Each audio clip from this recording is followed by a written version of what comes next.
continue to be in the red. FDI inflows into India remaining robust, showing an annual rise of 13% in the April to September period. Computer hardware and software receives the highest share of FDI, followed by trading.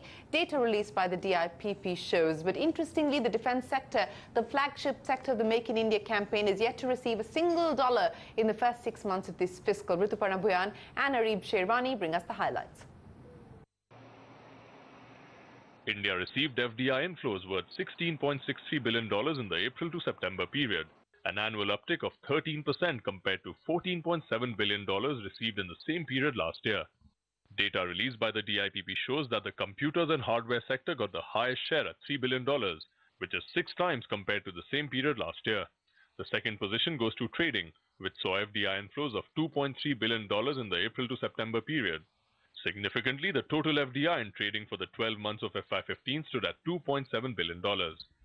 The third position goes to the auto sector, which saw FDI inflows of $1.464 billion, an annual growth of 46% compared to $1 billion a year ago. The services sector, that includes banking, insurance and other allied services, stood at the fourth position and saw FDI inflows worth $1.463 billion, a growth of 21% compared to $1.2 billion in the same period last year. In the fifth position is construction development, which includes infrastructure activity. FDI inflows here stood at $977 million, an annual uptick of 12.3% over $877 million. But telecom and defense disappointed with their performance. FDI inflows into telecom in the April to September period stood at $569 million, compared to $2.46 billion last year. That is an annual dip of nearly 77%.